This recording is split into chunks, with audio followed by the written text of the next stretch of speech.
ഗജാനനം ഭൂതഗണാതിസേവിതം കവിത്ഥജംഭൂഫലസാരഭക്ഷിതം ഉമാസുതം ശോകവിനാശകാരണം നമാമി വിഘ്നേശ്വരപാദപങ്കജം. ബ്രഹ്മാനന്ദം പരമസുഖദം കേവലം ജ്ഞാനമൂർത്തിം ദ്വന്ദ്വാതീതം ഗഗനസദൃശ്യം തത്വമസ്യാദിലക്ഷ്യം.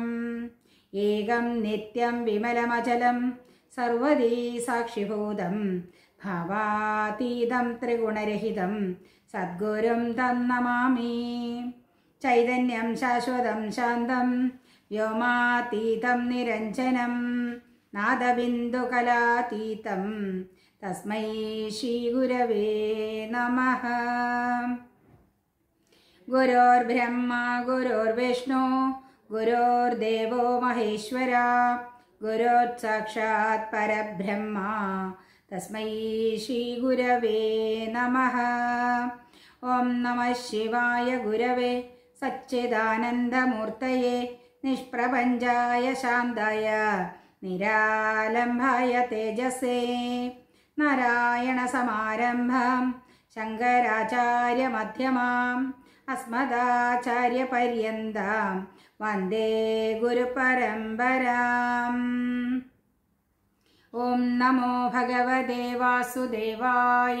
ഓം നമോ ഭഗവതേ വാസുദേവായ. ഓം നമോ ഭഗവതേ വാസുദേവായ. ഏകാദശസ്കന്ധം ഉദ്ധവോപദേശം തുടർച്ച.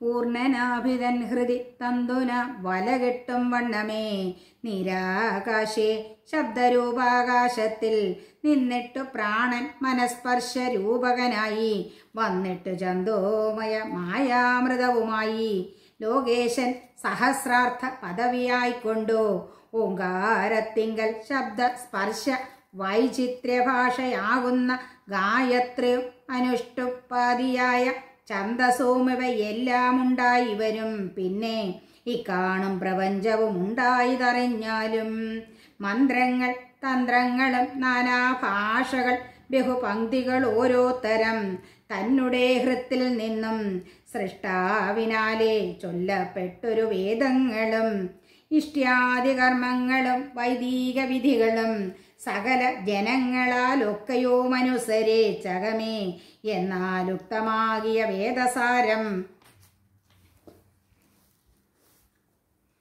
ബോധിച്ചിടാതെ മായാകാര്യത്തെ എല്ലാം ഉള്ളിൽ ബോധിച്ചു വലയുന്നു ബദ്ധരായി സദാകാലം.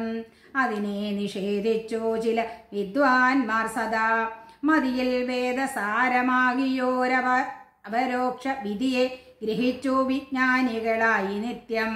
വിധിയും നിഷേധവും മിഥ്യയെന്നറിഞ്ഞവർ സർവവും മായാമയമെന്നുള്ളിൽ നിശ്ചയിച്ചു നിർവാണപദം പ്രവേശിച്ചു വാഴുന്നു നൂനം.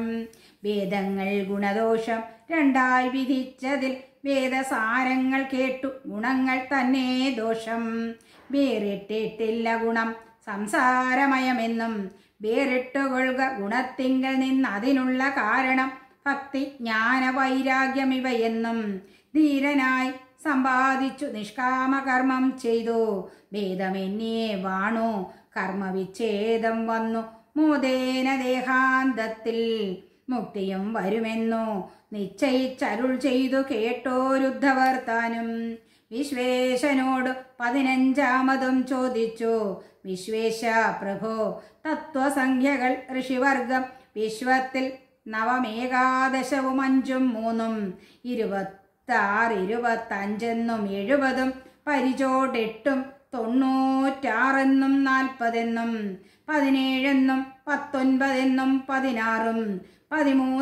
13 11 പലതരം പറയുന്നിതുമതു 2 പക്ഷമായിക്കൊണ്ടും പറഞ്ഞു കേൾപ്പിച്ചനേകങ്ങളാം സംശയത്തെ കളഞ്ഞു തരേണമെന്നിത്തരം ചോദിച്ചപ്പോൾ തെളിഞ്ഞു കൃഷ്ണൻ സർവതത്വാർത്ഥമരുൾ ചെയ്തു.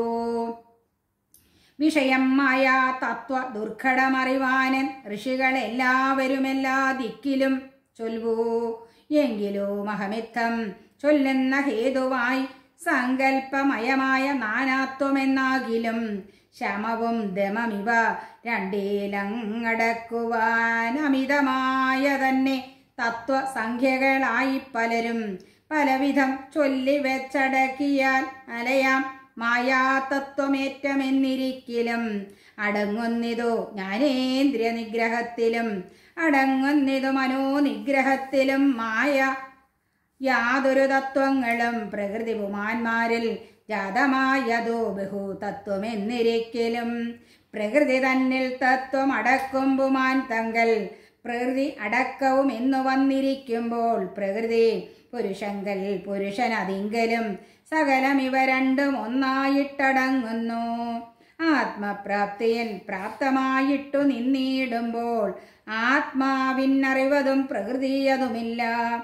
ഇത്തരമിരിക്കയാൽ തത്വഭേദങ്ങളെന്തേ ചിത്തവിഭ്രമം മായാ പ്രകൃതിപുമാനെന്തേ മായയാൽ അറിവാകും ആത്മാ മായയുമായി കായമായി തോന്നലായി തത്വാദിഭേദങ്ങളായി തോന്നിയിടും നിലവുകൾ കായമായി അറിവുള്ളിൽ തോന്നിയിടും അതിൽ സാക്ഷി ജ്ഞാനവുമായി കാണും ചിന്തനം തോന്നുന്നതിലൊരു കായവും തോന്നും ചിന്തിതമക്കായത്തിൽ നിന്നു സാക്ഷിയും തോന്നും കായവും അറിവും ഒന്നായിട്ടു ജനിച്ചിതങ്ങായതു കൊണ്ടു പുമാൻ പ്രകൃതി എന്നു രണ്ടായി പ്രകൃതി പുരുഷനും രണ്ടുമൊന്നായി തോന്നും.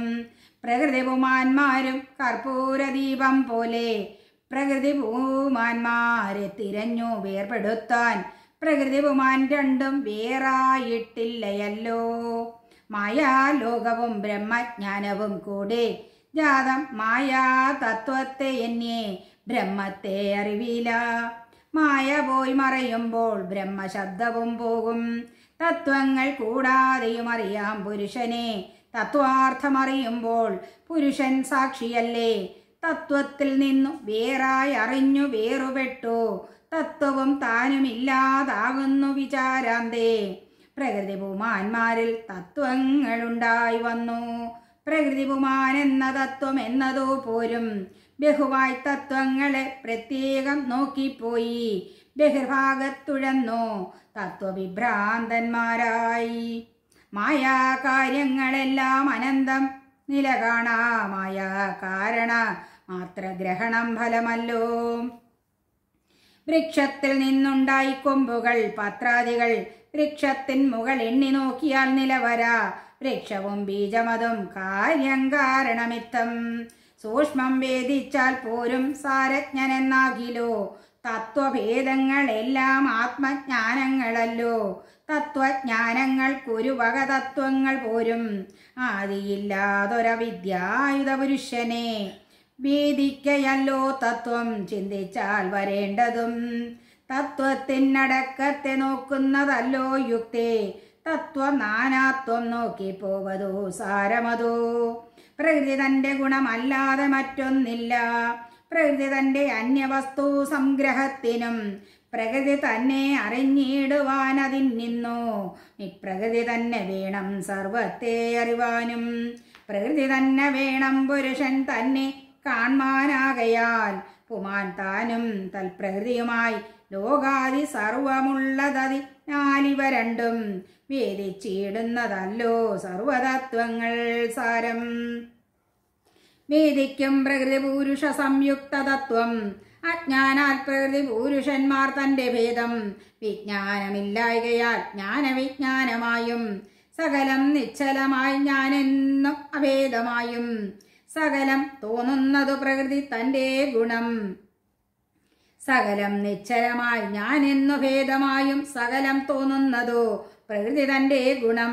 പ്രകൃതി ഗുണവൈലക്ഷണ്യ ആയുള്ളൂ പുമാൻ. പ്രകൃതിയുടെ ഗുണ സാമ്യാവസ്ഥയിൽ പാർത്താൽ പ്രകൃതി തനിക്കൊരു ഗുണങ്ങളതുമില്ല. അപ്പോഴതാത്മാവിന് ഗുണങ്ങളാകുന്നതോ ചിൽപ്പുമാൻ തങ്കൽ ഗുണമിരിപ്പതജ്ഞാനത്താൽ. ഈ ഗുണം തന്നെ ആത്മപ്രകൃതി എന്നു ചൊല്ലും. ആ ഗുണപ്രകൃതിയും സാത്വികം രാജസവും താമസം എന്നും മൂന്നു നാമവുമായി ദേഹജീവേശഭേദത്തോടും വിഷ്ണു വിഷ്ടവാദീശന്മായാഭേദവും സമസ്ത സർഗസ്ഥിതിലയം മറ്റും ഹേതുവായിരിപ്പതു ഗുണഹേതുക്കൾ നൂനം. സത്വമാം ഗുണം ജ്ഞാനം രാജസം കർമ്മമല്ലോ, സത്വമല്ലാതമ ജ്ഞാനമെന്നും ചൊൽവൂ. ഗുണത്തിൽ നിന്നു കാലം തൽ സ്വഭാവാനുരൂപ ഗുണസൂത്രത്തെ പോലെ വ്യക്തിയും പ്രകൃതിയിൽ നിൽക്കുന്ന ചൈതന്യം താൻ പുരുഷനഹങ്കാരം ഉത്ഭവം മഹാകാശം ലോകവാൻ എന്ന പോലെ ഞാനെന്നുണ്ടായ നേരമാകാശം വായു അഗ്നി പിന്നീടു ജലം മണ്ണും ഇങ്ങനെ അഞ്ചുണ്ടായി തത്വങ്ങൾ ഇവയെന്നു ചൊല്ലുന്നിതൊരു പക്ഷം. ഹരേ രാമ രാമ രാമ ഹരേ ഹരേ, ഹരേ കൃഷ്ണ കൃഷ്ണ കൃഷ്ണ ഹരേ ഹരേ. സർവത്ര ഗോവിന്ദ നാമ സങ്കീർത്തനം. ഗോവിന്ദ ഹരി ഗോവിന്ദ, ഗോവിന്ദ ഹരി ഗോവിന്ദ.